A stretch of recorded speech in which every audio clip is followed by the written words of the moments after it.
Thank you for sticking with us today. We are on the main stage of Moody College of Communication here at Digital Diversity Day. And I am about to start two panels back to back. The first panel is on media and entrepreneurship with Craig Watkins, who's going to moderate, and Heather Watson. Watson and oh, I like this. It's like the W squared show. This is awesome. So we're going to have a fireside chat to talk about media and entrepreneurship. And I really encourage you guys to ask questions. This is a chance for you to really say, you know, is there something different? Do we need to look at this? Market means audience. So if you don't use that term, if you study or understand fans, you're on the right path. I always like to tell people that. It's just my little nugget before y'all get on stage. And after that, we're going to do a diversity in media panel. So hang tight with us, and I'll pass it over to W squared. That's right. That's right. And there's mics and, Okay. and I think you just have to turn them on. Or they're on. I think they're on, yes. Hey, everybody. Did you hear that? Testing, 1, 2, 3. So thank you for coming out on a Sunday afternoon, a beautiful Sunday afternoon, as a matter of fact. And thank you to Erin for all of her hard work in making this happen for Moody. Just in your second year, you're kind of hitting the ground running and trying to bring just this culture of entrepreneurship and innovation to the college, particularly among students, which is absolutely essential these days. So thank you so much for your... It's called Move Fast and Break Things, right? There you go. Absolutely. So we thought we would have just a conversation. And so how long do we have? When do we stop? 40 minutes. Okay. And I'll give you a little heads up. Okay. Because I want to make sure to give you an opportunity to ask questions or to raise points or to respond to anything that you've heard. So we'll definitely make sure that there's an opportunity for you to kind of share your thoughts and reflections as well. And I'm sure Heather, like myself, okay, we very much value kind of your insights and what you have to share. So this panel is called Media Entrepreneurship. And but I think just given your expertise, kind of my background, and likely some of your interest out there, we'll talk about a range of things, particularly as they relate to just the evolving media landscape, and just how these changes are creating really interesting opportunities in this moment to bring new ideas, to bring new products, new relationships to audiences and markets to life. And so we'll kind of try to touch on a lot of different things. What I thought we would do, Heather, before we get started is maybe you could just give them your professional biographical sketch in terms of just kind of how you started and different things of note that you've done over the course of your career. Okay. So I have 2 lives. I've owned and run 5 businesses. None of those have been media businesses, but they've been in a range of industries from retail to precision manufacturing. I used to own some companies that manufactured gears and transmissions for race cars. So I've had a lot of entrepreneurial experience, and the way I leverage that is as a CEO consultant for startup companies here in Austin, especially creative companies. So architects, engineers, interior designers, really anyone who needs any type of expertise on how to run a small creative company, because there is a real tension between a very talented creator and the skills you need to run a profitable business.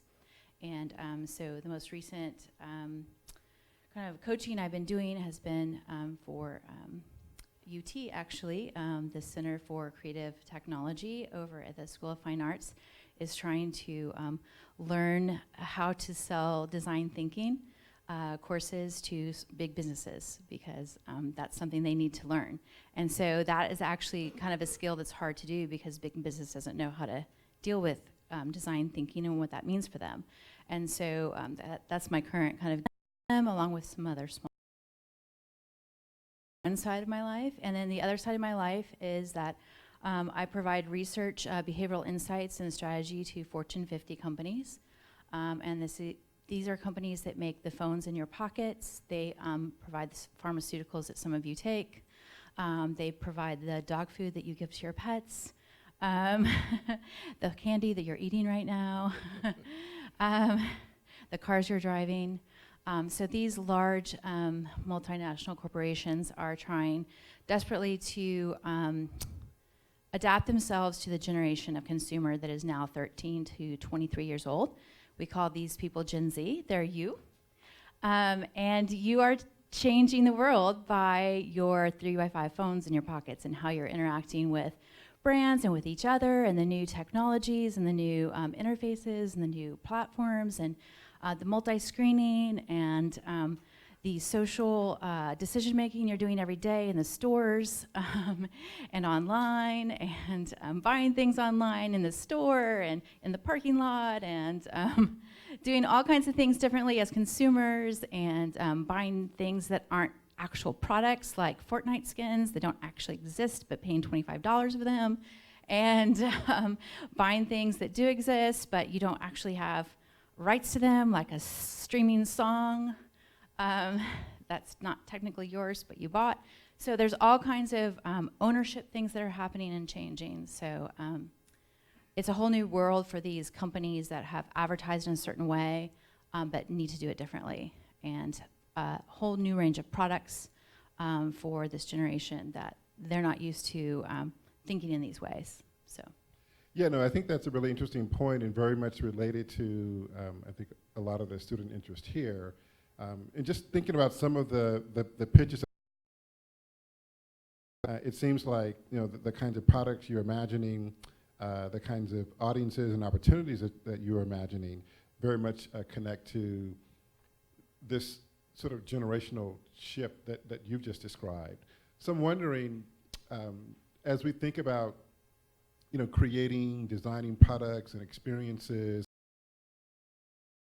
what in your mind do you think are some of the myths about this generation or some of the misconceptions that limit sort of established or legacy media organizations' opportunities to better connect with this emerging and growing audience? I think there's not that many misconceptions. I think there's just a lack of information about what they're doing online. Like, if you talk to a CMO, they don't understand what Twitch is. If they don't have, you know, a 12-year-old at home that knows what a Twitch is, they don't even know who Laserbeam is or, you know, what Fortnite means for the future of marketing. The fact that my, you know, 8-year-old wanted to go see a Galaxy Note 10 because there was a new skin in Fortnite called the Galaxy Skin, that drove us to a Verizon store to go see an actual Galaxy phone.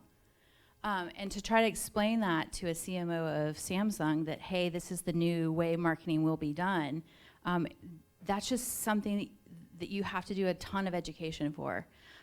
So I think it's not a misconception. I think it's just a whole new way of educating how this generation learns about products, how they want to interact with brands, that it's going to be, what are they playing, are they on Instagram, who are they following on Instagram, and you have to insert yourself into their lives in a way that they find to be authentic, to be natural, to be believable, and so that's just more work. That's a lot more work. You can't just put together a marketing campaign like you used to. You actually have to know your consumer. Yeah, you know, one of the things that I find particularly interesting about today's media environment, and you've made some references to it, and that is how we sort of think about and understand influence in the current media environment. Mm-hmm. So we hear a lot, right, about the so-called influence economy, the emergence of, you know, different kinds of influencers, if it's YouTube influencers, Instagram influencers. And what it suggests to me, right, if I'm a media company or if I'm, you know, someone interested in starting a new media enterprise, that I might want to think very differently about how I try to leverage someone's voice, someone's presence, someone's potential power or influence over a group or market of consumers that I might be interested in. So I would imagine, right, you know, 10, 15, 20, 30, certainly 40 plus years ago, you would likely go to, like, you know, the big celebrity or someone who has a pretty significant following, primarily as a result of legacy media, film, television, primarily. But now what we're seeing, so that's kind of top-down kind of Right. market-driven strategy. And it seems to me that in today's environment, it suggests, right, that there's kind of a bottom-up percolating Yes. in terms of influence happening from people who look like us, people who we identify with more closely, speak the same language that we speak, identify with the same problems, the same curiosities, the same interests that we have. And so there's something very powerful, and you mentioned something in the conversation that we were having about micro-influencers. Right. And maybe talk a little bit about that. So I think it's an exciting time for people your age and for me, anyone who has an idea that they want to leverage with micro influencers. These are people with 10,000 people or less followers. They don't have to have 1 million followers, but our research shows that that's who this generation trusts the most because they don't feel like they've been bought by a brand. So if you can cobble together a group or an army of micro-influencers, you could probably talk them into some pretty cool stuff. And they're still trying to prove themselves and make themselves. And I think Adidas just did this with their kind of like, they call them like a team of influencers or something. I'm not sure what they did, but I just read about it. But it's kind of a cool idea that anyone can kind of talk one of these 10,000 person following people. I'm not sure what you call them. I think they're micro. They might be even smaller than micro. But I think you could just go and like Twitch them and say, hey, I've got this great idea. Would you be like game to do it? I mean, the more persuasive you could be, if you could have a little video of yourself and what your idea is, like, I think anyone could really, do your idea with these people because I think they'd be up for it. Like, if you can sell your idea to these influencers, you could cobble together, 3, 4, 5, 10 of them and kind of do a grassroots type thing. It would be pretty cool. Yeah. And so I feel like we've just kind of democratized ideas now because there's so many people out there that would be willing to. Everyone wants a great idea that could give them a little bit more, play. So. Yeah. Now this reminds me of just the way in which smart innovators, smart entrepreneurs, what I like to call young creatives, how they are kind of leveraging technologies to pursue their own entrepreneurial, creative, and civic aspirations. And I'll just give you sort of one example from my own research. So I was interested in young media creators, young media storytellers, and how do they kind of break through, right, this very intense kind of cluttered environment. And what I mean by clutter, right, is that there's just everybody has a story to tell. Everybody has a phone. You can post and share media, spread content. And so there's this ongoing sort of conversation, right, about our so-called attention economy and how do you grab someone's attention or how do you sort of establish your presence, your identity, kind of your mark in this very kind of crowded environment.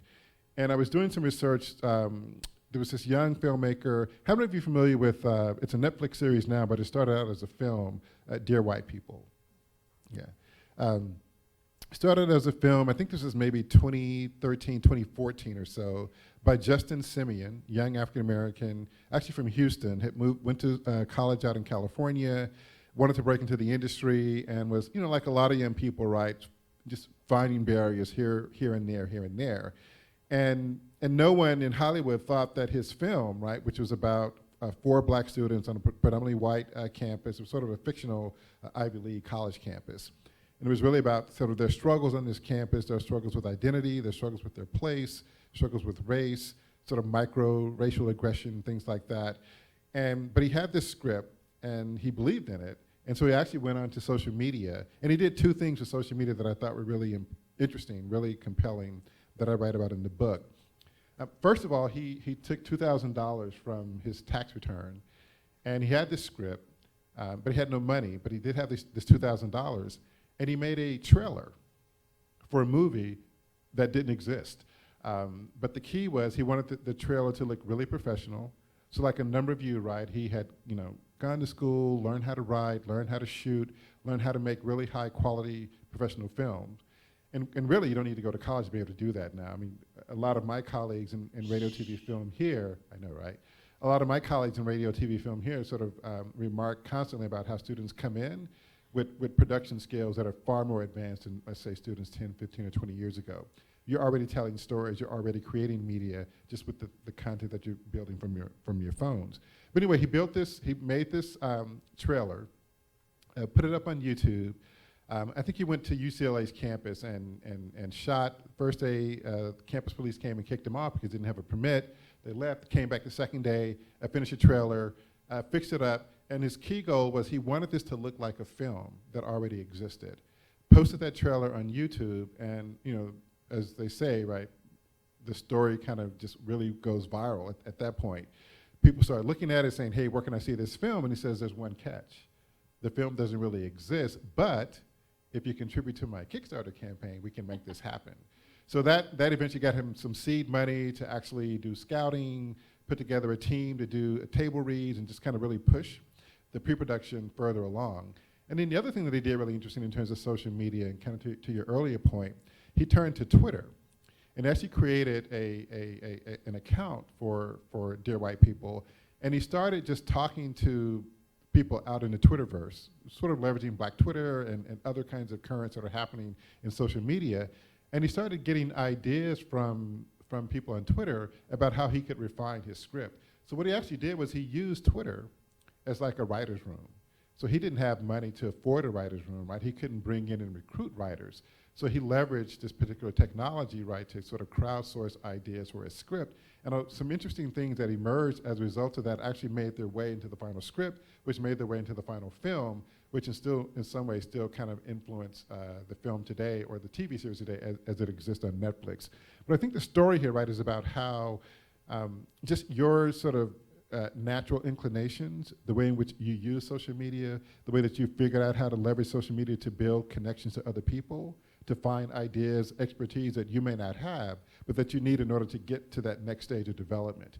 And so I think this is a really interesting sort of indicator of just the kind of savvy, kind of strategic ways in which young people, millennials, Gen Z, are using technology in ways that oftentimes get overlooked and misunderstood in terms of just the kinds of skills and talents and expertise that you're bringing to your engagement with the technology. But I thought that was just a really interesting feedback, and I wonder to what extent it resonates with things that you've seen in terms of your research. Yeah, it's fantastic. I think that anyone coming into a company, even if you're not a film producer or a fantastic video editor or a fantastic scriptwriter, anyone coming into a company can, I think, give them a ton of skills they need to speak better to this generation. Because when you look at the way that content is being produced by these large companies, it really stinks. It sucks. It's so bad. They're just putting information out there in large text blocks. Like if you look at most companies' websites, just big companies and even smaller companies, there's so much text. It's terrible. And everyone's asking for video information. Like when I do market research across every industry, they're like, can you just give me a cool interactive video for your information? Every single person asks for that, and very few companies are doing it. And so I think that even if you thought any C student out there, anyone who doesn't want to make films for a living, you could just like kill it helping companies do better job with their giving information to their consumers. Like, it's so sad out there. I cry every time I look at a website and try to give strategy to a company because the information is so boring and it's presented in a way that is so sad and not fun and not interactive and not entertaining. And the number one thing that Gen Z and even millennials say when they talk about brands is, can you just make it fun for us to learn about you? Can you just make it entertaining? Can you just make it interactive? They're asking for a higher level from companies. And I think that all of you could just go out there and kill it in these big companies by reforming the way that they give information, both on their social media channels, on their websites, on their apps, all of that. It's sad, the state of affairs. If you had to, if you were just starting today, and well, I am. I start anew every day. Yeah, but if you were, but if you didn't have the experience that you've had, and you were just, like a lot of students here, just really getting ready to embark on kind of your career journey. And you were very excited about the possibilities that exist now, given many of the changes that we've discussed and other changes that we haven't had a chance to talk about here yet. what would strike you, right, as a real interesting opportunity to kind of make a mark in terms of one's entry into the current media landscape? Oh, for me, goodness. Well, everyone's, gifts and talents are great at one thing and not so good at another. So figure out what you're good at and try to leverage that as much as you can. And then what you're not good at, try to find some other people on your team to be good at to balance you out. So find a good team so I would have to find a good team, which, I'm always in the process of doing that. But the thing that I've done recently is probably what I would start over doing, which is I found recently a really hard time communicating with themselves internally. But video is really good at doing this because they're really used to looking at it on social media. And so if any of you want a secret sauce, this is probably what I would do. I created this 2-minute video. Gen Z is talking about a love letter to their iPhone, and it's their relationship to their iPhone. And I have converted $3 million of proposals by sending this little 2-minute video to these huge multinational companies. And you would think that, my awesome work. No, it's this video because I did an A/B test, proposal without video and proposal with video. And I didn't get this idea from nowhere. It wasn't my idea. This idea came from a former IDEO director who also works for a company called McKinsey. Now, I don't know, do y'all know who McKinsey is? Okay, McKinsey is the biggest consulting firm in the world. They charge millions of dollars for what they do. If you work at McKinsey, you become I don't know, a god among men. So McKinsey started doing that and increased their conversion rate 40% when they included a voice of customer video with their proposals. So that's what my mentor said. Hey, this is what we're doing. You should try it out. Use this little video platform. Go get some voice of customer video, string it together in a little 2-minute reel, and start converting your basically pitches or your proposals. So I'm like, okay, well, show me what you mean, and he showed me, and so I was like, okay, I can do that, which I couldn't because I didn't have any video training, but thankfully my designer knew a little bit of Adobe InDesign or Adobe Premiere and said, okay, well, I'll splice that together, I'll get the aspect ratio right, we'll do some sound editing, blah, blah, blah, I'll do an intro, I'll do an outro, we'll put our company logo on it. I was like, oh, that looks awesome, and if I showed it to you guys, y'all be like, oh my God, that's so simple. But when you put it on the proposal, it keeps on converting clients time after time. And I am blown away because the people I'm pitching to are 50, 60 years old, and they've never kind of seen voice of customer videos.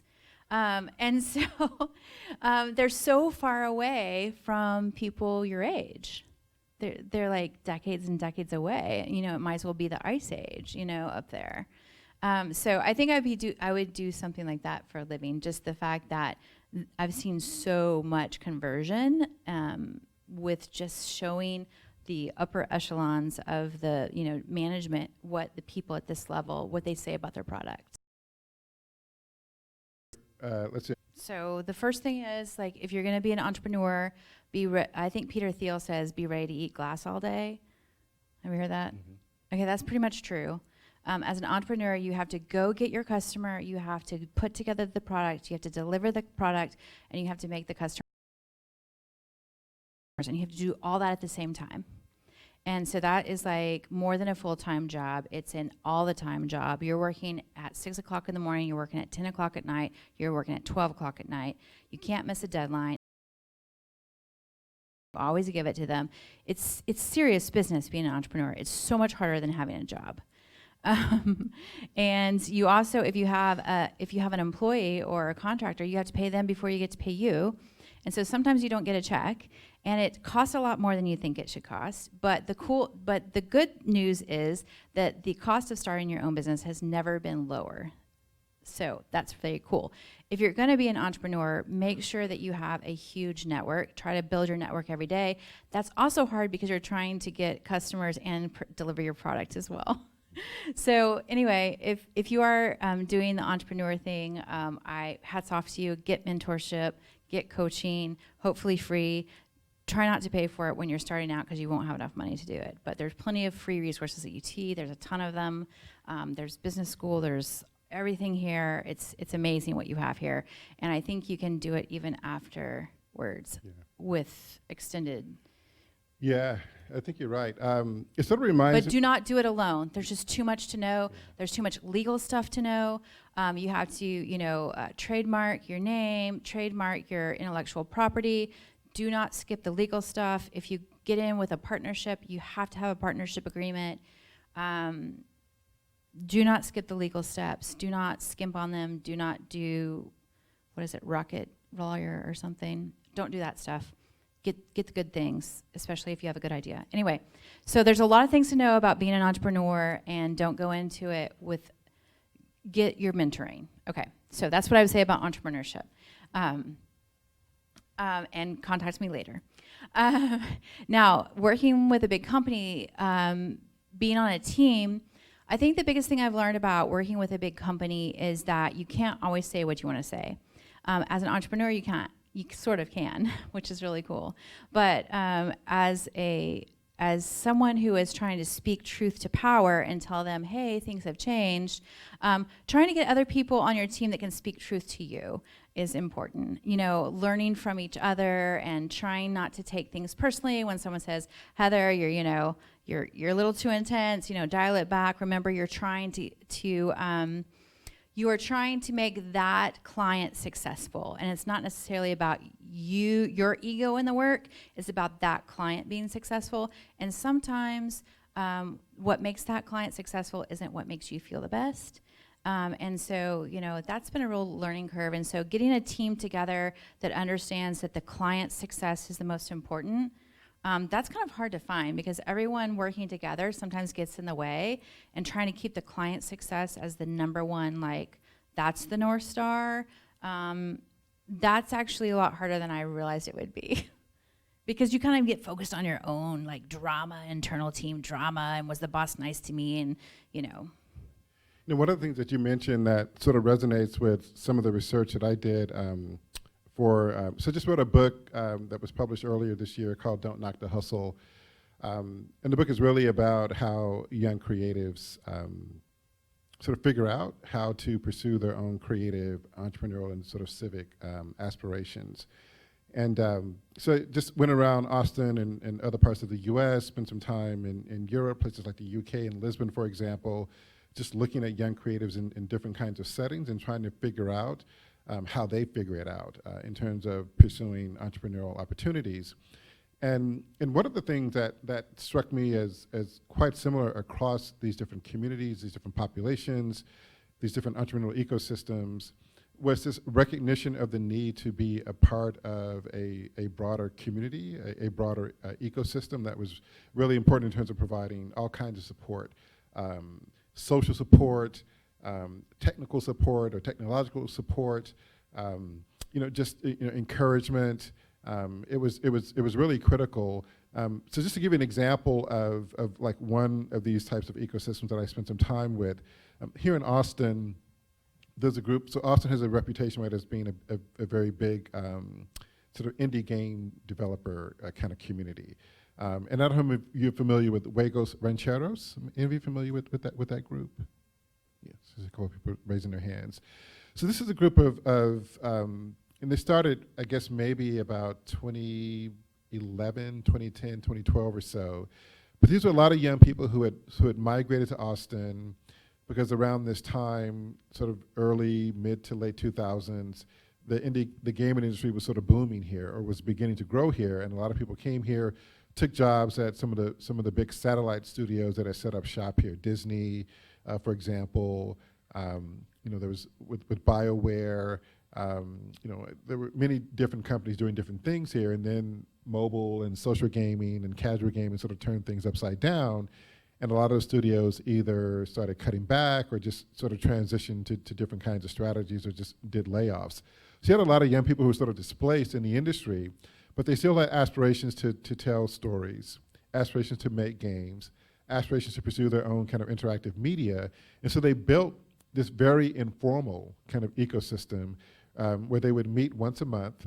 They would have these monthly meetups. And the monthly meetup became this really interesting sort of exercise.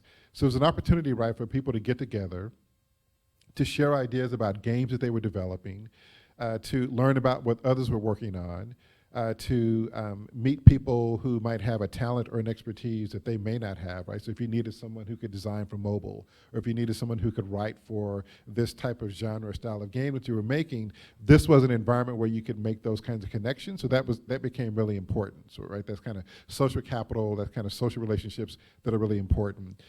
This is also a place where they could test their games. And so if you think about it, right, entrepreneurship, you're on your grind, you're hustling, but a lot of that work, right, can be very isolating because you're working, right, in your micro studio, which is typically your apartment, your home. If you're lucky, maybe a co-working space. But there's not a lot of opportunity, right, to have community, to have conversations about the work that you're doing. And so this informal meetup became an opportunity for them to do that at least once a month. So for some, right, if you had a game or a product that you were developing, it was a way to test it, it was a way to get feedback, it was a way to iterate the idea and sort of take it to its next stage of development. And so as you think about your own pursuits, as you think about your own kind of approach to entrepreneurship, or just pursuing your creative aspirations, think very hard about sort of seeking out those kinds of informal organizations, those kinds of communities, those kinds of ecosystems, right, that can connect you to other people who share a similar passion, a similar aspiration, that might help give you motivation, give you expertise, or give you access to the kind of talent that you need to really begin to pursue your idea in a much more meaningful and sustainable way. Yeah, they'll help you stress test things too, because sometimes as an entrepreneur, you get into your own head and you're like, oh, this is such a great idea. You get married to your idea. You get egocentric bias. You think your idea is the best.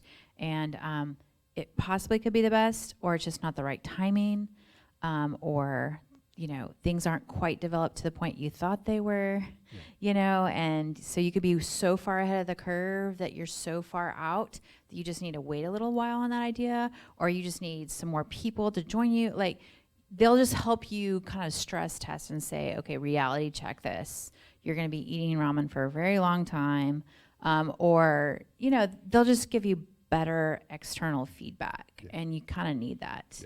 Because you can get stuck in your head. I mean, the idea, right, is just, again, having access to the community and having access to people who share your interests, your aspirations, your passions, and sort of building on that. And so it makes the creative and entrepreneurial process a little less socially isolating.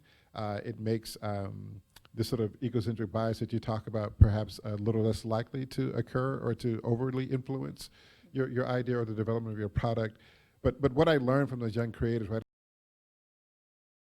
to make connections, the need to grow their social capital, the need to be a part of a community in order to really pursue their aspirations. And they can give you work. Yeah, that's good too.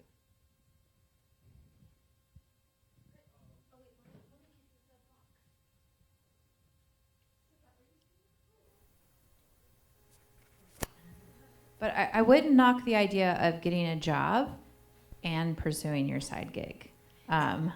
I think it's great to have the resources of a larger corporation to learn.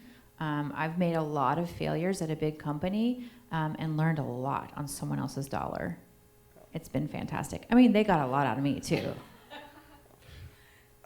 Yeah, I would say that most of the people that I write about in my book, their entrepreneurial gig was their side hustle, but they were holding down other jobs when lucky enough to have them. But certainly the entrepreneurial gig was something that they were doing late at night, on weekends, whenever else they had, quote unquote, free time to pursue that. Yeah. Question?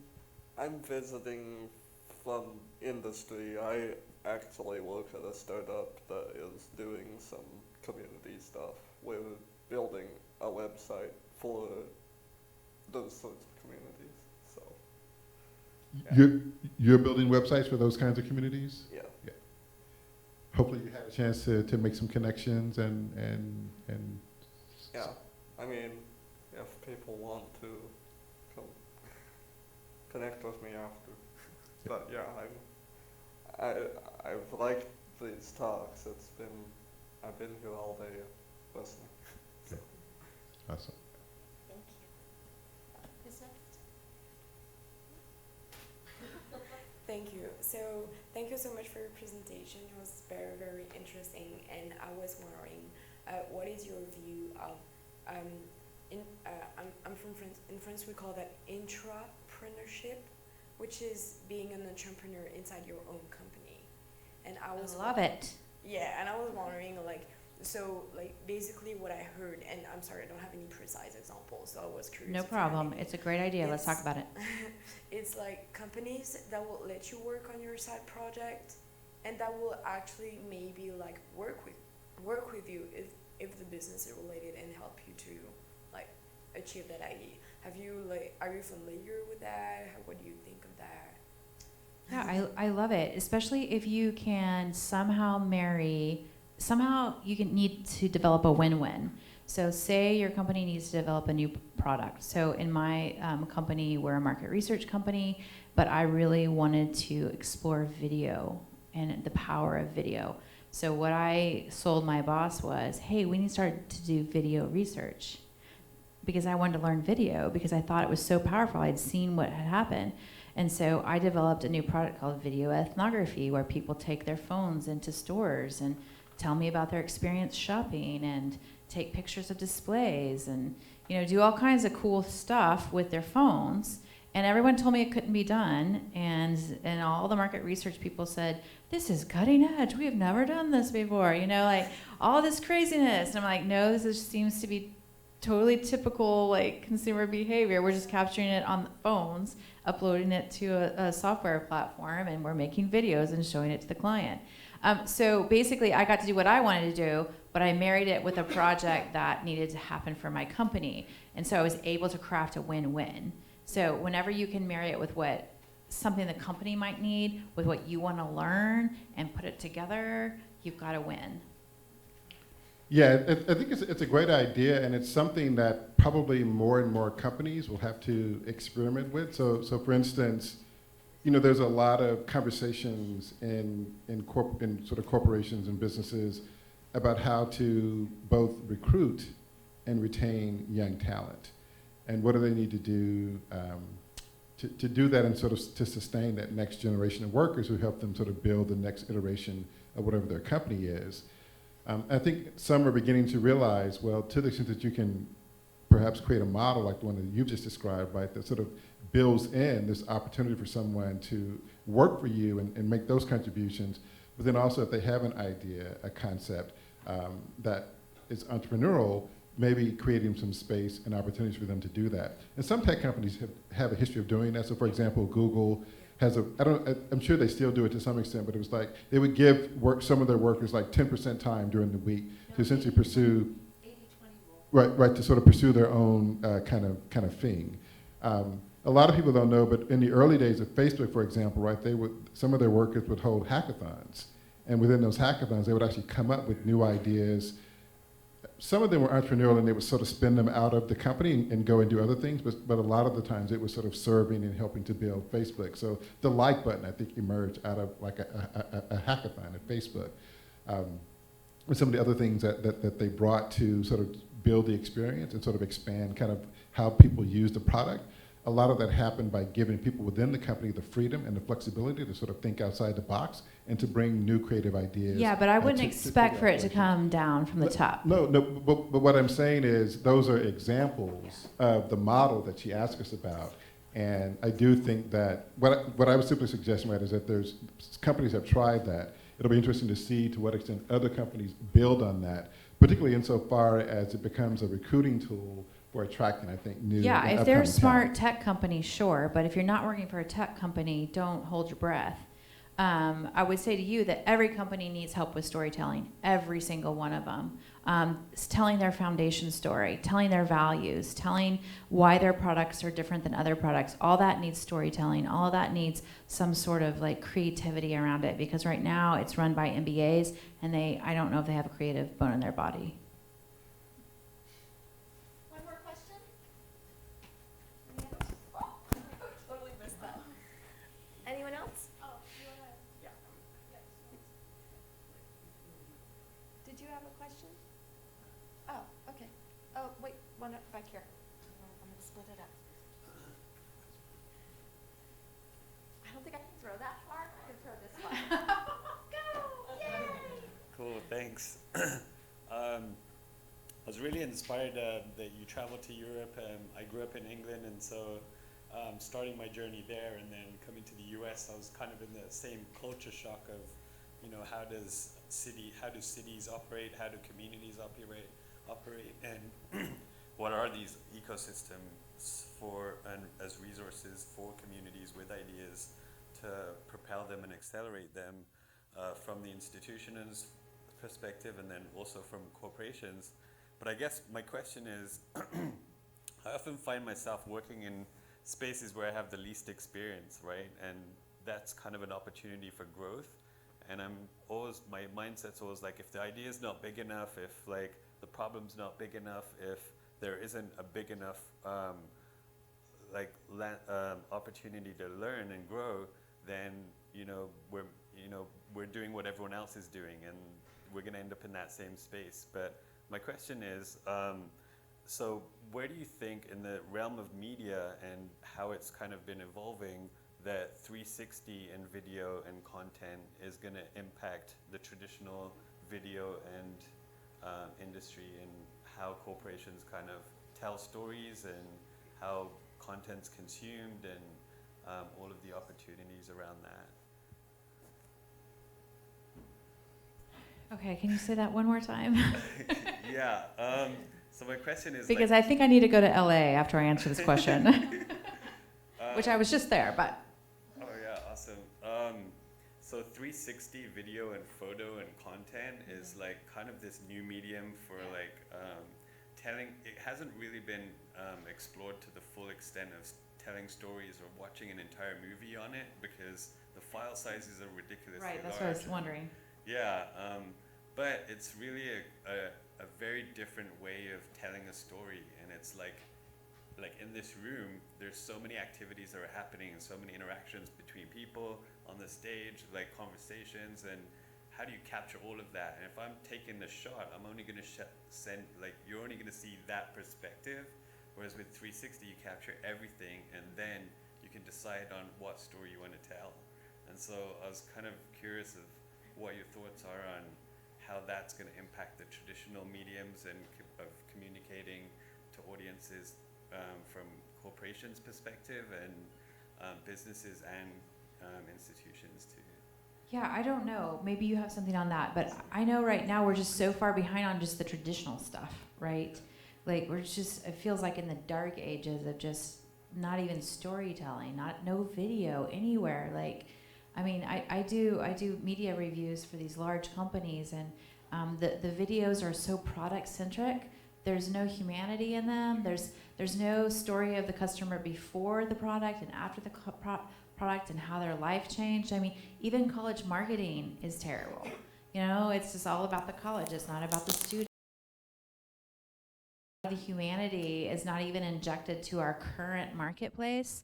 So I'm not exactly sure how 360 would change that, but I'm like begging companies,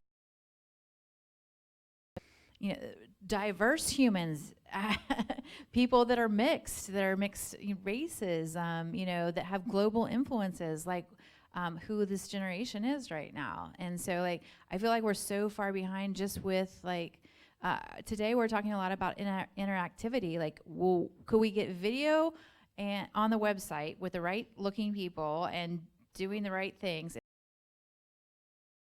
It would be great if we could get that.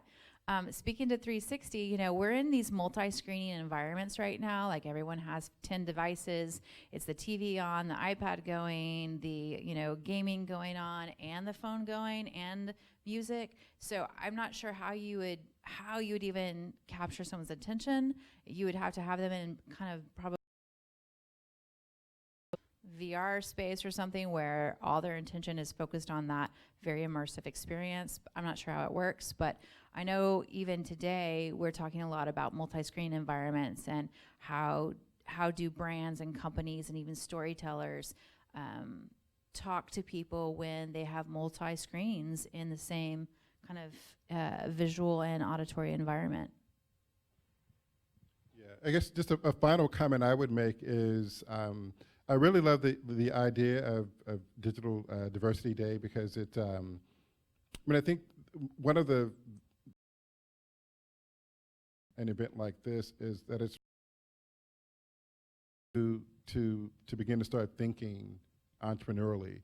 And that doesn't necessarily mean going out and being the next Bill Gates, the next Mark Zuckerberg. If you do that, that's fine.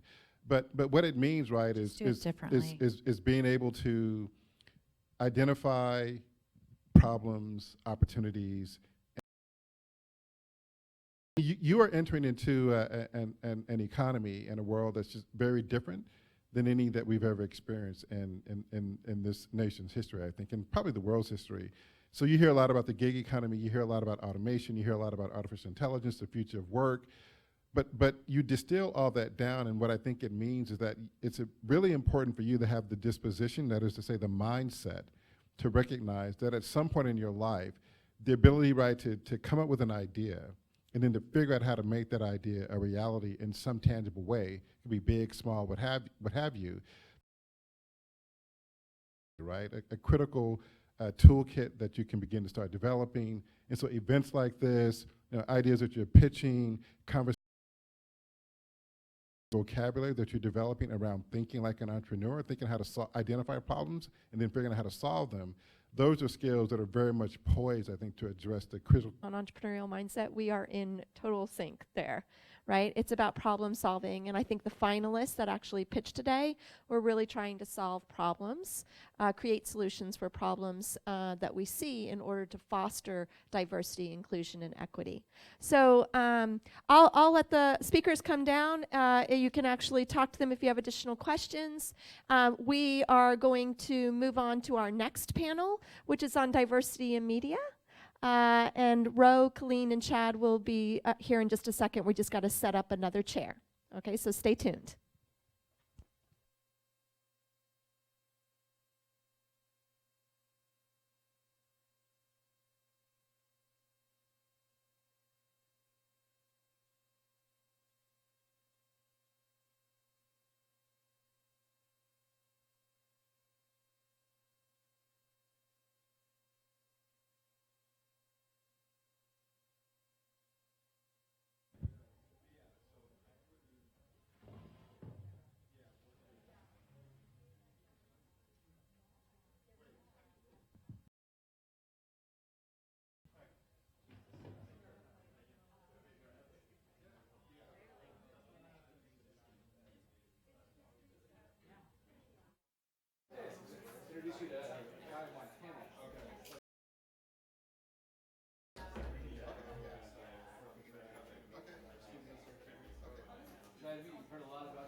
And watch out, there's a cable here. We gotta stop. I would say, kind of, part of what we're trying to do is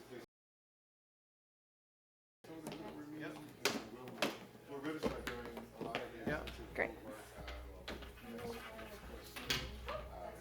Meeting people, hearing their stories, learning about the kinds of spaces they're gravitating towards. Is it a stand or is it a how they're trying to So, interviews. Ro is already on, and Colleen is here, and I'm gonna let you guys get started. We're just gonna keep sitting back down. And just trying to figure out, right, really interesting sort of stories. And I got the mic. That's good. Mic drop. The party has begun. Either starting or over. Over. Mic drop.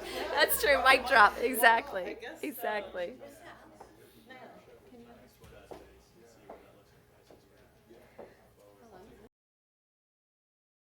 Are going to start our next panel with Ro, who is moderating right here in the middle, and Colleen and Chad on diversity and media. Chad Allen to my left. Hello. And Kehlani. No, you said, okay. So yes, both ways are correct. Both ways are correct. Okay, please say your name so I can do this properly. Okay. My mom calls me Colleen, Okay. but the correct pronunciation of my name is Kelene. Kehlani. Yes. Kehlani. Kehlani Blake Fallon. Yes. Kehlani Blake Fallon. This should be a band. You should be a band. Kehlani Blake Fallon, such a great name. So both of these people both have an amazing background and history, and just being able to chat with them has been so inspirational already. So Chad, I'm going to start with you. Okay. You know what, before we actually get into your art, I want to just kind of get because you gave me a little bit of a sense of your background, and I just think it's so fascinating. Sure. So your two things that stood out to me when you were telling me about yourself were history and magic. Yes. Give me a little bit about that before we get going. Okay. So, yeah, I was a history major in college. I started off as a psychology major, and I just, as with a lot of things, there was a teacher that I just absolutely fell in love with, and I fell in love with the subject, and it took me in a completely different path. And, I always loved writing in a sense, but being able to get a nonfiction type experience, especially U.S. history, is what I focused a lot of my undergrad on. So, took a modern Middle East and modern China, a lot of African American studies, Native American studies, things like that. And then later, I was a late bloomer as far as magic is concerned. Most magicians start at the age of 8, and they get their first box set under the Christmas tree, and it becomes a long love passion of theirs throughout their life. I was 21. I moved from Rhode Island to Denver, Colorado, and I was looking for work. And there was a costume shop that was hiring for their Halloween season called the Wizard's Chest, but it was only a 6-week hire. So when I got to the store, I got the job for 6 weeks, but there was a toy store inside the costume shop as well, and they had a little magic counter. And there was no magician. And so I asked the manager one day, what was the situation with the magic counter, because people were asking and I didn't know what to do. And she's like, we started this new product line, and we hired this magician to help set up this counter, and he never showed up. And I was like, so he disappeared? And she's like, yeah, very funny, thank you. I said, well, look, if I learn how to do some of this stuff, will you keep me on through Christmas? And she was like, absolutely. So I actually started performing magic for job security. And then the joke was on me because I became addicted, and I've continued with the practice for about 20 years. So. I love that. Okay, so before we get to the thing while you're here, I want to introduce, I want to ask Kehlani. Kehlani. All the E's are pronounced the same. Ke? Kehlani. Yeah. Kehlani. Yeah. Kehlani. Yeah. God, this is so much fun. This is like a roller coaster. Okay, so the two things that stood out when we were talking earlier were health, education, I guess 3 things, health, education, and film. So give us a little bit of background about those three things about you. Oh, well, yes. I am actually approaching the road professionally from a health educator background. I did 2 masters here at UT. One was in kinesiology because I loved sports, and the other was in health behavior and health education. So that is one side of my world, and the other side of my world is that I am a creative. And for a long time, well, being a creative is what got me through grad school. Uh, and I have a way of keeping both of those separate. I'm just still trying to figure out if they ever need to meet and how. But yeah, as a creative, I am a performer, a poet, writer, and screenwriter, and all kinds of writer. And I am in a creative community here. All of Austin is a creative community. So I have a lot of friends who are filmmakers, and then that has introduced me to a lot in the world of filmmaking. I've been in some of their projects, have helped write things for and with them. So yeah, those are my two areas. That's cool. I really bring it up because I really think that as we're talking about storytelling, I think storytelling comes from experience. Mm-hmm. And in knowing, having, a life that you've both obviously had, that's where I think really good stories come from, is, just by living. Okay, so Chad Allen, you created an audio comic book. It's about a blind female assassin named Ofsana. Is that correct? Ofsana? Afsana. My pronunciation today. Afsana. Tell us about her and how this came to be.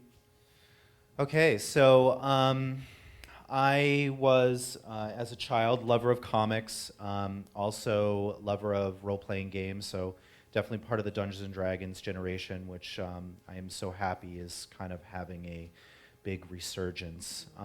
Maybe it never left. Maybe I did and came back. I don't know.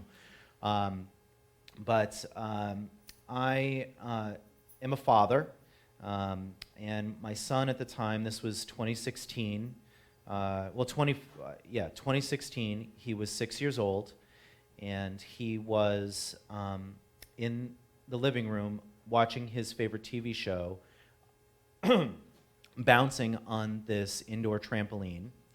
And I'm sitting at the dining room table, and I'm responding to emails and things of that nature. And across the news feed came the Paris attacks with the terrorists at the nightclub, with the Eagles of Death Metal and all that kind of stuff. And, we were dealing with a very contentious campaign and election season, and it was, there was a lot going on in the world. And when this terrorist attack happened, it affected me deeply. And the reason that it affected me like that was because that was me. I go to nightclubs, I go to shows. I saw Mike Watt last night at Barracuda, and it was an amazing experience, and I continue to do that. But it hurt in a way that I wasn't able to really process. And I was angry, and I was scared, and I was watching my son happily watching this show, and just, what kind of world is going on right now? And I felt helpless. There was nothing I could do. And so I started thinking about story and how I needed something to kind of protect my thoughts a little bit from what was going on out there. And I started creating this character that could do something about what was going on in the world, that expressed how angry and upset that I was. And I really started to meditate on it a lot at night as the news got worse and worse and things just seemed to unfold. And, eventually I started putting more detail into just the character. I decided she would be female. I decided to make her blind because that was my life experience. And I chose Afghanistan because I was just kind of fascinated with the evolution of that country. And, through my research in this story, I've learned so much more about Afghanistan as a result. And from that started to evolve a world. And I slowly started writing things down. And eventually I had a whole story, a whole world that I kind of created from that. And around that time, there was a contest for a comic book, and I submitted the story to it, and I won. And there was a write-up in Vice magazine as a result of that. And then that was kind of it. You know, it kind of went through its cycle. It had its moment. And then this spring, 2019, a researcher at the Exploratory Museum up in San Francisco read my article, and that was in Vice, and emailed me and said, you know, we're doing an exhibit on identity, and we want your story in our museum. And so it resurrected the project, and that's what you were able to experience today in the exhibit hall. That's fantastic. I love it. And I'm only, I told you, I'm only about 10 minutes into it, and just riveted by what's happening. It's beautiful.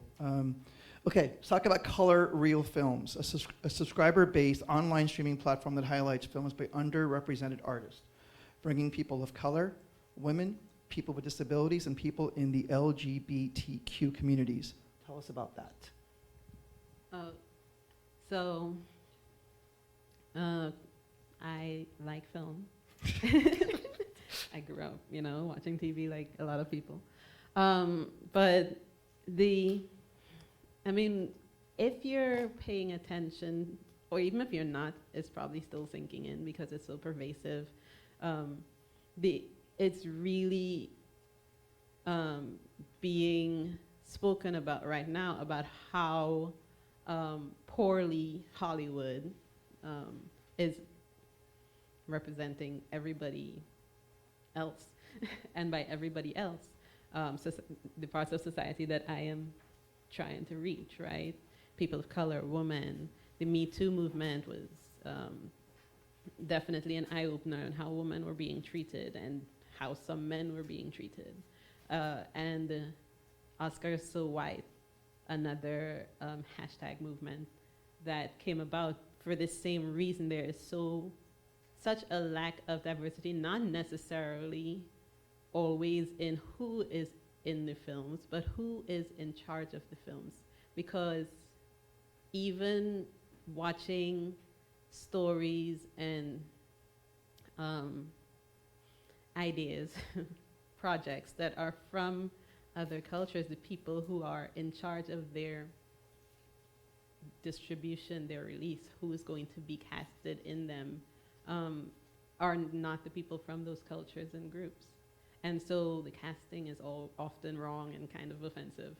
A lot of times the stereotypes are placed in there to satisfy the people in charge and not to actually tell the story of the people the project is about. So I got tired being a black woman from a developing nation, seeing the world represented from the eyes of a rich, white, cisgendered, straight, able-bodied male. Well said. And I've already, you know, I think we've had a little brief chat about my personal experience being Indian man trying to make shows and movies, and I've had very similar experiences about just that, people who are in charge of networks and studios and all that. Okay, Chad, back to you. Chad, you were without one of your 5 senses. How did you use this to help create your graphic novel? So yeah, I was born with retinitis pigmentosa, but I didn't know I had it until I was a teenager. So I was diagnosed at 15 years old, and it is a progressive degenerative disease. So what that means is that I slowly lose my vision over time. So for people that are familiar with macular degeneration, which happens to people mostly in their senior year, RP is this similar experience, but can happen at any age. So it started off as a night blindness, slowly evolved into narrowing of my periphery, and then eventually, no longer usable vision for driving, reading, crossing streets, things like that.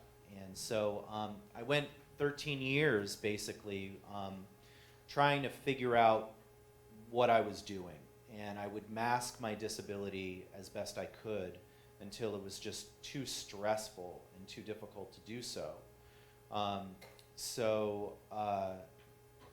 Eventually I got to a point in my life where I was sitting at home kind of doing nothing, and I was 28 years old. And for a lot of people, they say life is short, but when you're 28 years old and you have nothing that you're kind of looking forward to, and you're very confused about what's going on in your life, life can be very long. And I decided to find a way. I figured if I could find one blind person in my life, maybe I could ask them some questions. Did they have a job? Were they married? Were they mother or father? What did they do? How did they function? All of these things. And seeking that knowledge out helped me find an organization of 50,000. And so the National Federation of the Blind was an organization that allowed me the opportunity to get training as a person who is blind, and I learned all the skills of blindness, which is Braille, travel with a long white cane, home management, a philosophy of independence, which was a very important class, the technology. So I think more than anything, that life experience of learning how to be skillful and confident as a blind person gave me the tools to create a non-visual graphic novel. That's so beautiful. And just while you're on that, because you said something really powerful earlier to me, you were telling me a story about a kid who heard your book and was also blind, and he experienced your story. Yeah. So once the exhibit for Unseen was created at the Exploratorium in San Francisco, that gave me the opportunity to get some press and have publications about the story, and I got a lot of reach. I got global reach through this experience, and there was a kid on Twitter that sent me a message, and it said, I am listening to the story of Unseen while walking the streets of Beijing with my cane in hand. And it was just like, that's what this is about. That's why I wrote that story, was so that kids like that could feel empowered and be themselves and enjoy an adventure. That's so great. That's so great. And I would think that's very similar to probably your approach to why you're also doing this. I mean, I know for myself, as I write more stories, I'm trying to relate to a younger generation of Indian kids who I think I can tell them stories that I've experienced and say, A, you're not alone, and B, we'll get through this together in some way. So specifically for you, I want to know, what was the catalyst that made you go, I need to create this as you put it, a community for people to come together? I don't think for me it was one catalyst. Like there's not any one event that I can point to. It's just the experience of being me in this world that brought me to this point. I grew up in Trinidad and Tobago, which is an island in the Caribbean, and one of the things I tell people, and people don't realize, is that one of the biggest exports of the US is culture through media, right? So I'm growing up in a whole other country, and I'm watching the same shows y'all grew up watching, well, anyone my age grew up watching, right? And I'm getting the same messages from those same shows. So then I came to the US as a young adult for college. So my mind was already mostly formed. And when I got here, I went to Morgan State University, which is a historically black university in Baltimore. And I had to unlearn a lot of what I've learned from TV about African Americans. Even though I am a black woman, I had to unlearn what had been fed to me in order for me to really, truly function and feel comfortable in my university and in my environment. And it's just the world, not anybody, the whole world is learning from what media is producing. And we're learning about ourselves, and we're learning about everybody else within and outside of our immediate experience. And so I realized that if I had to unlearn so much, and I was probably watching the same stuff that someone in the Midwest is watching. So if, for example, a young white man in the Midwest was watching the same stuff and had the same stereotypes about African Americans as I did, and he becomes a judge, that doesn't bode well for the people who get in front of his panel, his blog, right? So I don't think that leaving something that is so powerful in the hands of folks who have been careless with it is a good idea. And also, I got introduced to film festivals in my 20s, and I realized, okay, I can't get to very many of them. I don't have access to very many of them, and there's so many things that I do want to see that do represent me that's out there.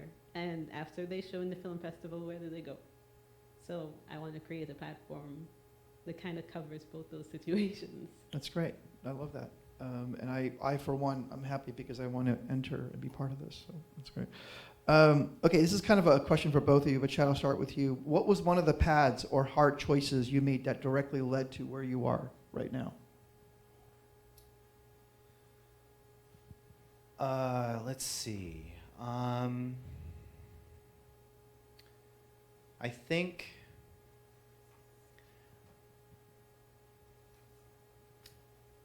I mean, obviously I had to make the choice to live a successful life, I think.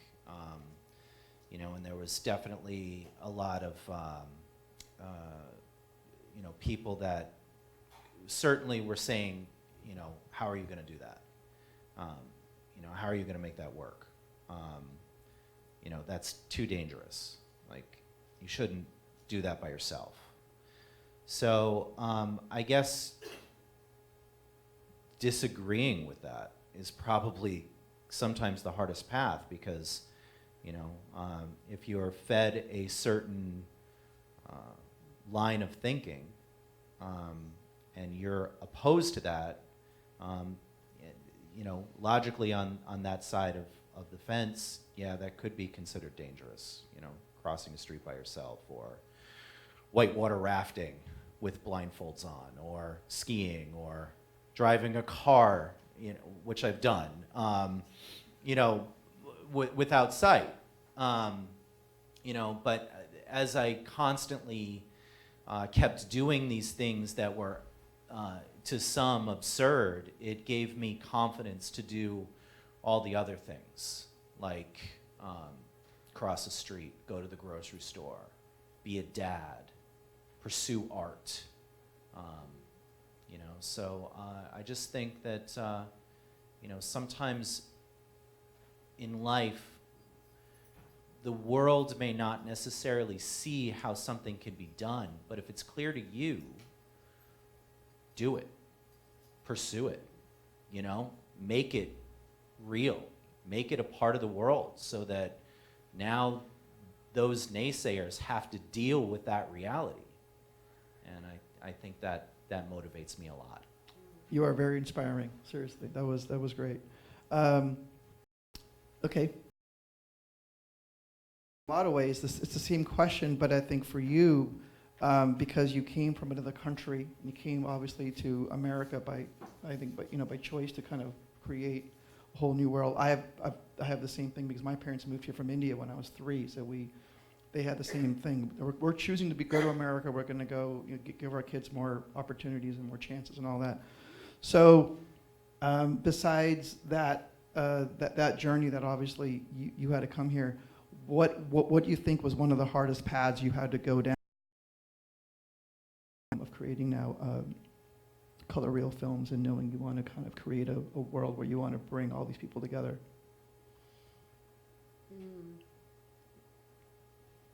That's a lot more philosophical than I initially thought the question was. You can take it any way you want. You can reinterpret the Well, wait. philosophicalness of it.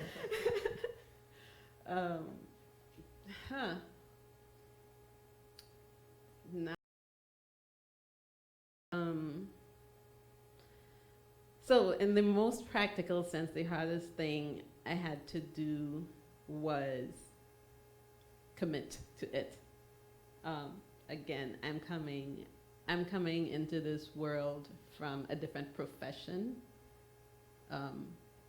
However, creativity is universal, and I am brilliant, so I can figure things out.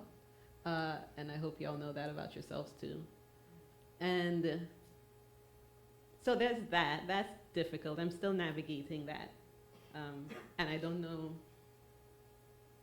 if I'm going to get over that very soon. I will just keep building and seeing what will happen. But really the most difficult thing on the path, like on the big path, is and has been and will remain me developing this sense of social justice and this sense of integrity, and taking my values and bringing them into the actual world and into all the things I'm creating and doing. It's easy to do in the health world to talk about race and health disparities and how we need to fix this. And like I said, I'm also in this creative world. And if I'm creating something, that's going to be in there. It's going to be something that we all, as much as possible, that we all can, and that will actually create a better for everybody else for whom the world hasn't been so great. So that path has been the difficult path. Okay, so I'm going to go to some your site on your Instagram page. There's this girl about diet, and it's about like not diet as in food, but about diet and like kind of like the stuff that you're absorbing, a creative diet, I guess. Yeah. Could you? I forget exactly how that's said, and can you please help me make it sound better than what I just said? Okay.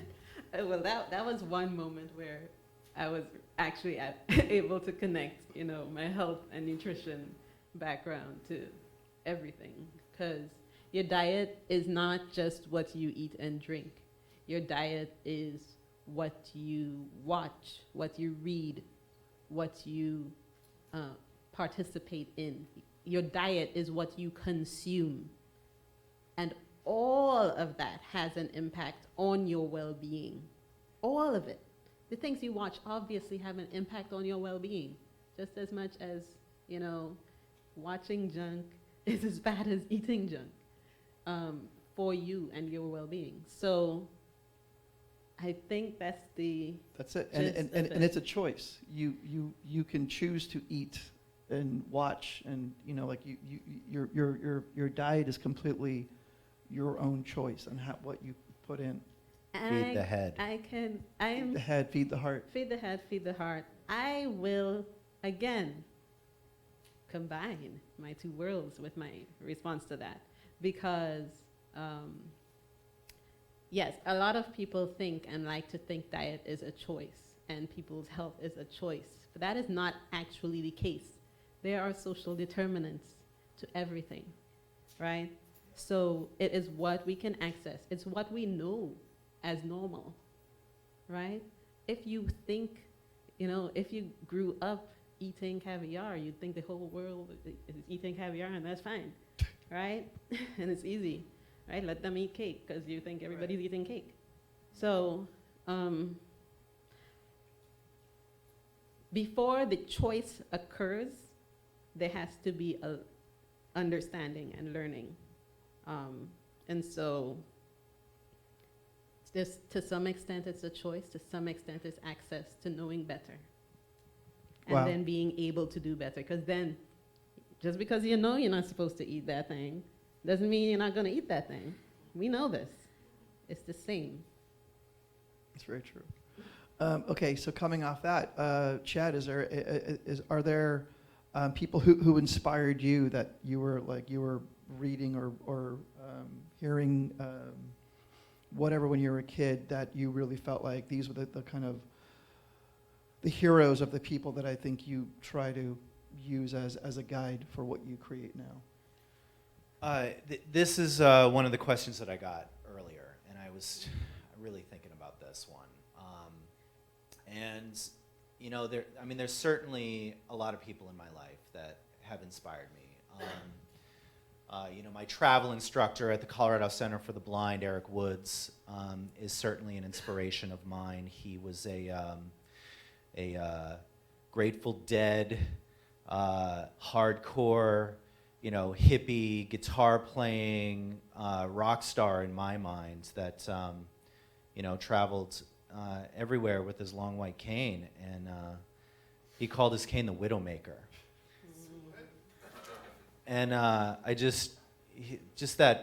that is a perfect summation of who this guy was. Like, he was just tough, and I needed that in my life more than anything. But so that my family obviously is a huge inspiration of mine.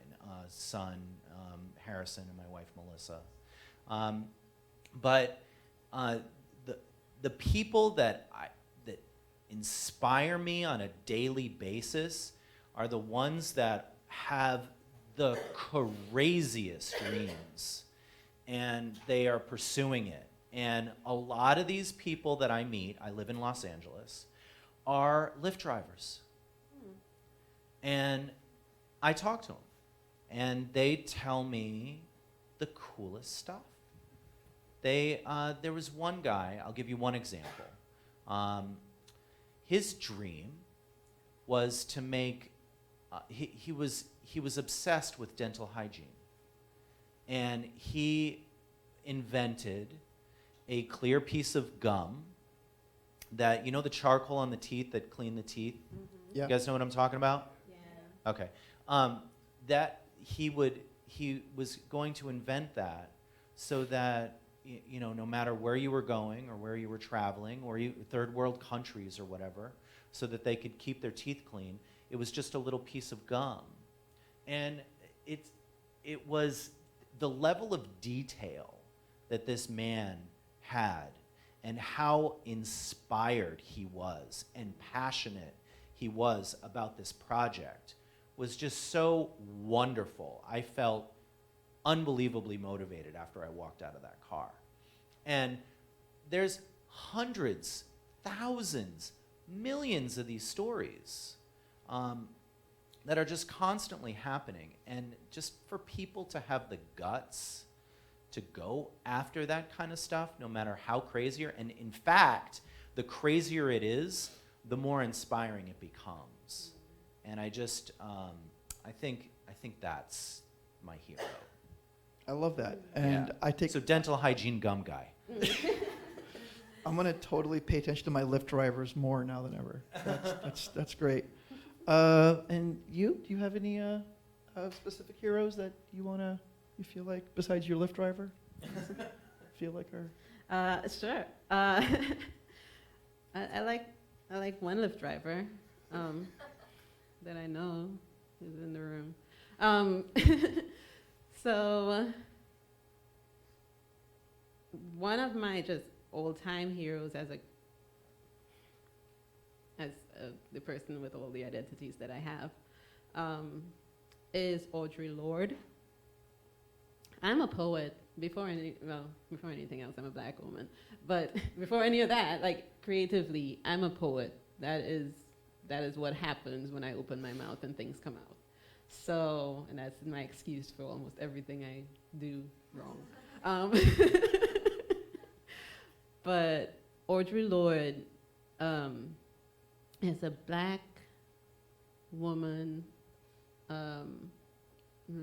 lesbian poet who was born in the Caribbean. So there's a lot of parallels there that I like. But two, she was so honest and brave. And I am an introvert, and I used to be a lot more shy. And so being honest and brave is a thing that I have to and had to and continue to actively work on myself. I have a tattoo on my arm with the words from her poem, A Litany for Survival, that says,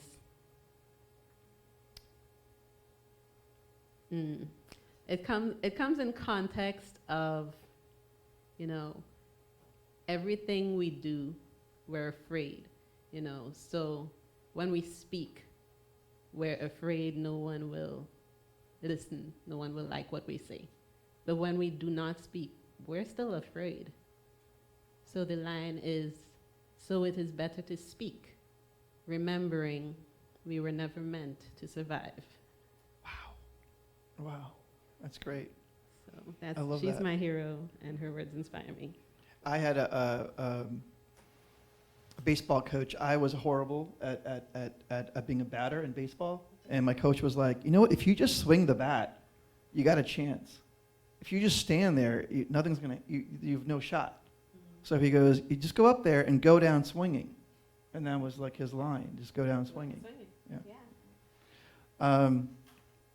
I think we're going to ask one last thing, and then I think we're it, which is basically, do you have any specific words of wisdom or advice to students? Well, me personally, I was kind of curious. I mean, is there any questions? Ooh, Is that's that? good. Oh, yeah, we've got questions. Yeah. Do you want to do that for a second, or? I've got a catch box to throw around. Ooh, catch box.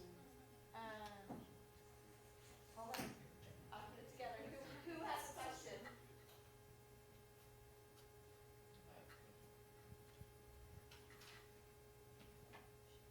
Shane, you can't ask questions. Literally is a catch box. It is a catch box. It's got microphone and everything.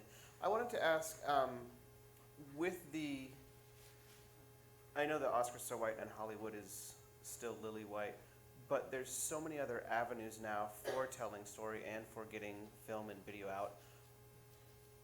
And I look at the world through my own lens that I have. Do you find that there is more diversity reaching the masses now, or what are the struggles even with all these different avenues that we have, if there are some?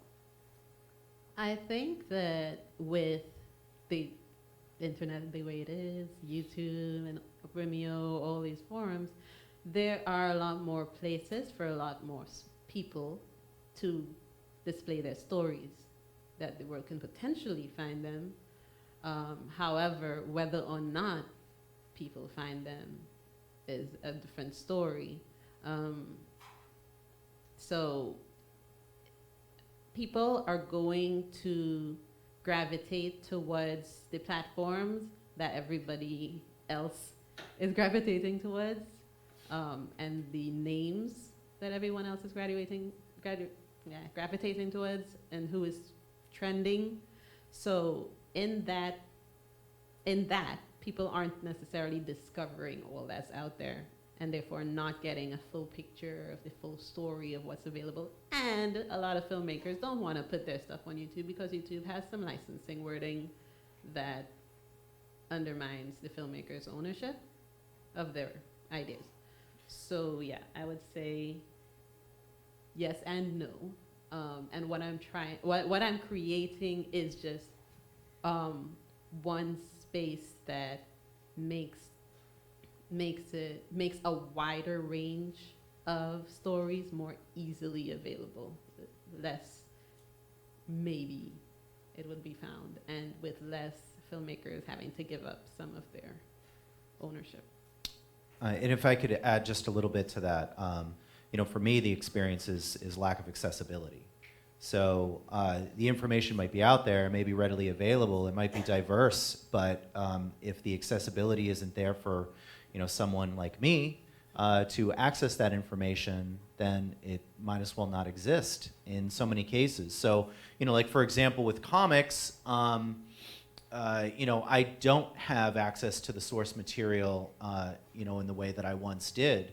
So I would have to find alternate ways to satisfy that itch, and I would go to classic novels. So I read Mary Shelley, Frankenstein, and never did before, and it was brilliant, and I'm glad that I chose to be proactive, but at the same time, it would be nice to have accessibility to, ultimately everything. That's good. Anyone else? Question? Yes, back there. I guess toss the. Yeah, you're gonna catch it. And it was close. So that's an important sports lesson. Do not hide from the ball. Go down swinging. Do not hide. You gotta Attack bat the that. ball. You gotta bat that. Okay. So you were talking about your favorite poem and then the survival and stuff like that. So applying to like digital diversity and all that, do you have a poet or a poem that kind of applies to diversity now in modern times that you would recommend probably to anybody? Well, I definitely have a poet I would recommend for anybody. My current favorite poet, her name's Ebony Stewart. She's actually having a show here in Austin tonight, now that I mention it. She's spoken word.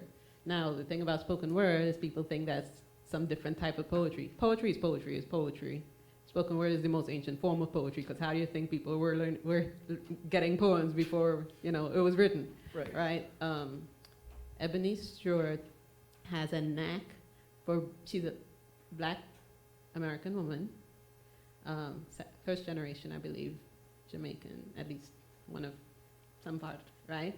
And she has a knack for being so honest and so true to so many experiences that I recommend her as just inspiration to be courageous in every area of your life. As a woman, especially, look for her. Awesome. Thank you both for coming up here.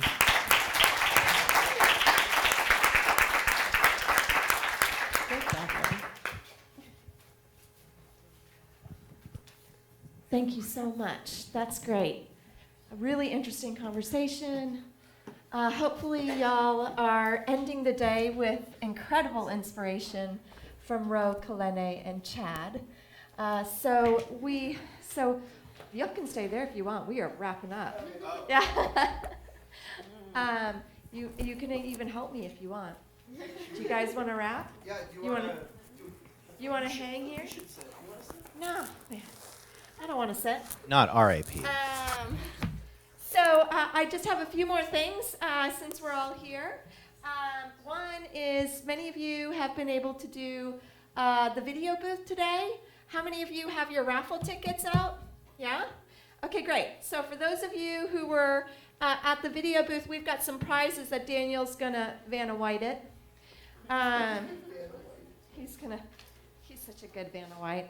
I'm going to just let each of you grab, I think we can do 3. So each of you pick a number, pick a ticket. Pick a ticket. Oh, you have a raffle ticket? Oh, you can't pick a raffle ticket then. You can pick, Just pick one? yeah. You hold on to that one. I'll take these Okay. until Aaron keeps the one. Okay. You want the one or the? No. Actually, and then pick another, because I need 4. Pick one more, Chad. Okay. Just randomly. And then give them to me. There's Give me 2. the 2 you want. Yep. Okay, great. Okay, here we go. That's the most random picking of these raffle tickets ever. So the first one who actually gave us a quote for diversity in media is 6857082. Anyone? Do you even have a ticket? Oh, Ocean. Is it yours? 6857082. Woo, what's your name? You got a ticket here? Let me verify it. Oh, you are the big winner. Okay. Yeah, there's your thing. We got another one. Thank you. Hopefully you gave a good quote. Did you give a good quote? He's totally running away. No, don't run away. Okay, here's another one. 685. Wow, this is like right next to it. Y'all pick this. 6857083. Oh, come get your bag. Bring your ticket. I know, right? Did you try to be random? They're all very similar, so. Let me check your ticket. All right, we got it. Okay, here's another one. You still have more chances to win. It could be you. 1, 2, 3, 4, 5. Oh, yeah. Okay, here's another one. 6857080.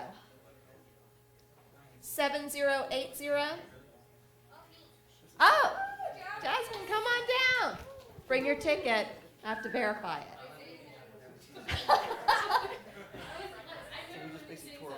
6857080. All right. You get a big prize. It gets better and better, people. Aren't you guys glad you're the last panel that you get to participate in this raffle? Yes, I was still trying to win though. You actually missed her by one. By one? Oh, bummer. It's all good. Yeah, we are. Okay, we get. Give me another ticket. I need one more ticket. You can't do it. One more. Okay, here we go. Here's another one. 6857077. Oh, sweet. Come on down. The price is right. Come on down. Look at. Do you guys even know that game? Yeah. Okay, I'm just making sure. I'm not so video game. It's on YouTube. It's on YouTube. Oh, oops. Oh, we'll do the social media post. Okay. You know what? I'm not gonna.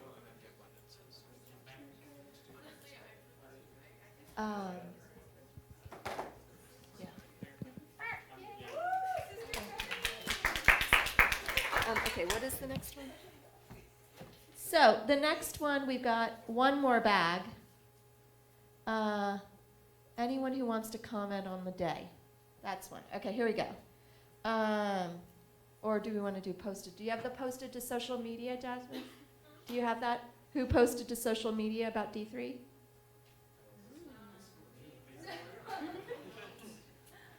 Who posted to social media about D3 today? I did.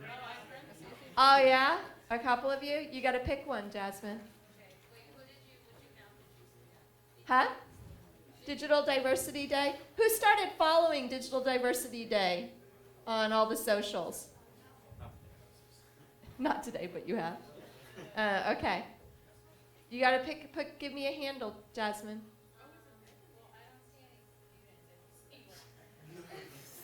Oh, students. Someone just followed right now.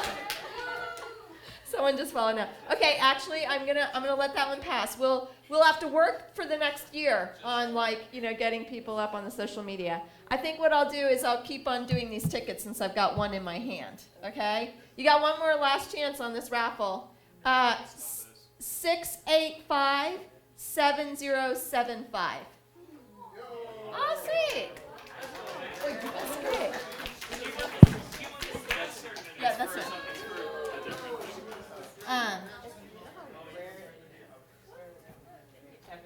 Okay. You didn't show me your ticket. She's running away without showing me her ticket? So hardcore. Oh, okay. Okay. Now we actually have one more. Is Blended Sense of Media Tech Ventures here? No. No. Okay. Then I have the chance to do one more. I know they were supposed to pick that. So we're going to actually do it random. Give me one more. You can just give it to me. I don't. Why? Oh, okay. I'll do something better. Okay. So I'll do another question. I don't have any more questions. I'm gonna find one. I know, right?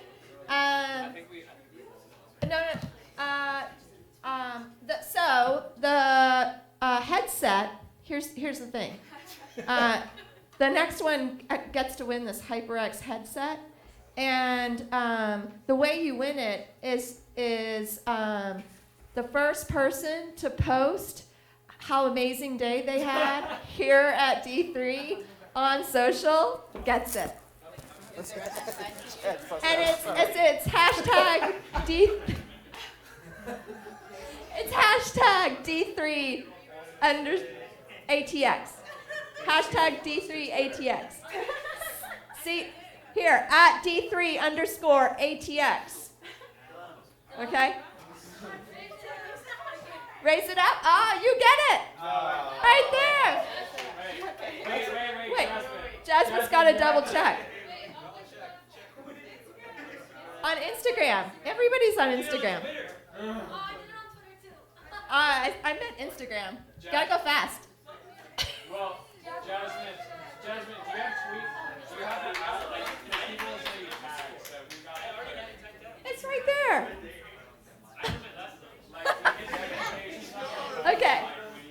Okay, so we are almost done, and I'm so glad. We are almost done.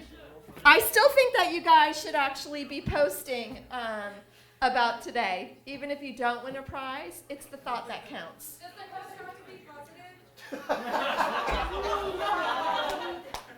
I didn't get a prize. You know what?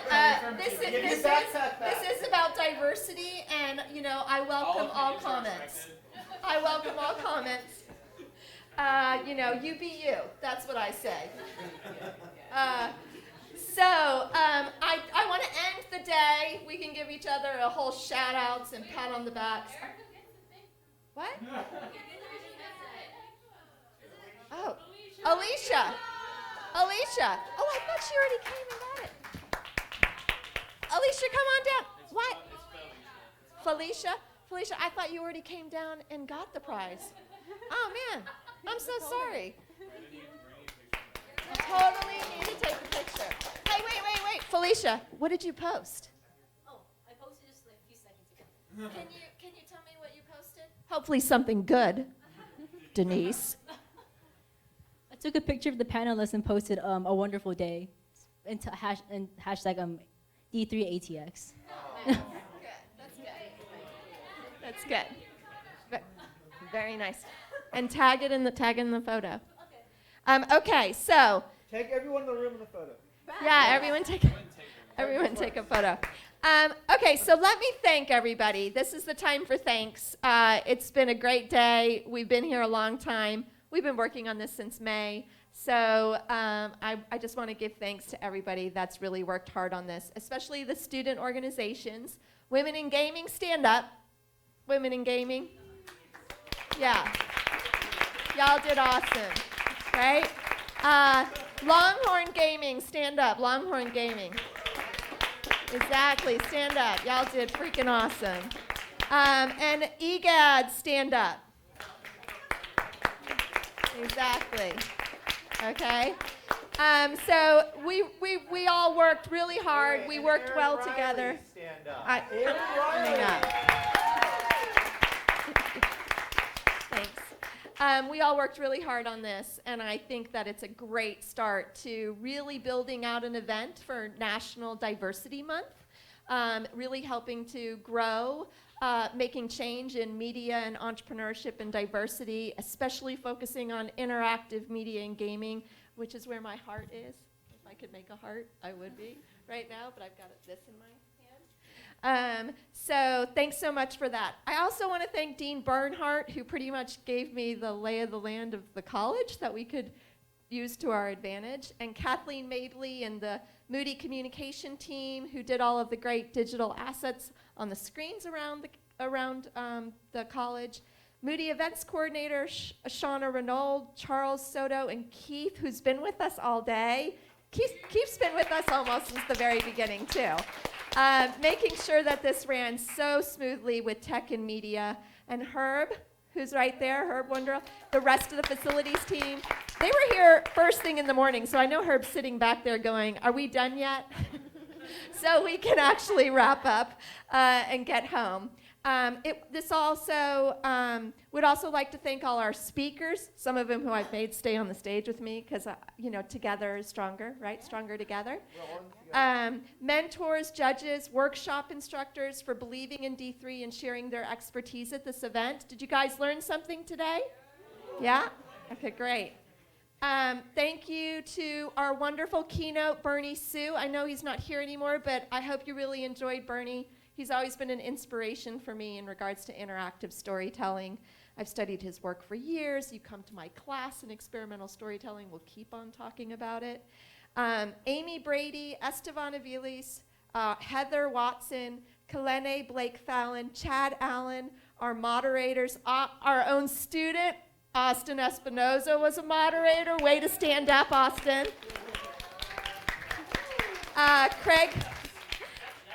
Craig Watkins and Ro Rao right here in the middle for us, all helping put together the programming.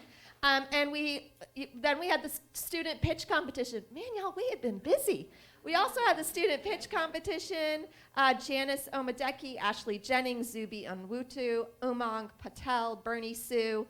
They did an amazing job. And Daniel, this pitch could not have happened without Daniel because he rocked it. He's the best freshman ever. He's so graduating from freshman year. And we're just joshing with you, Daniel. It's because we love you. Exactly, right? You get it. We are also fortunate to have Sarah Abraham, Deepak Chetty, and Michael Shensky, who did workshops for us. How many of you guys went to the workshops? Yeah? Was it good? Because I've been here all day, so I think it sounded amazing. And then finally, let's give gratitude to our sponsors because we got a lot of people supporting us this first year. Our diamond sponsor, who gave us cash and a lot of support with the competition, Project Innovate at Dell, specifically Amy and Balveen. And then we're fortunate to have Blended Sense Media and Media Tech Ventures as our platinum sponsor. They helped capture the D3 video all day, got some of you on interview, hence the raffle tickets. And you'll be seeing a recap video coming out really soon, so thank them. We have a big thanks to Mainline and Moody College of Communication Center for Sports Communication and Media for sponsoring the esports programming, which I hear was amazing. And Josh, are you still here, Mainline? Give a shout out right there. Thank you. Every time I walked in there, I wanted to stay a little longer, and then I'm like, oh, I gotta go. So we're gonna have to do more of these because they looked super fun. Magic Leap and UT's Office of Technology Commercialization for being our bronze sponsors. And would also like to thank Nick Erbaum, Mark Lieber, and the rest of the Infinity Festival, who's giving the winner a trip to Hollywood, which I think we're pretty excited about. South by Southwest, HyperX, and Discord for contributing fantastic prizes.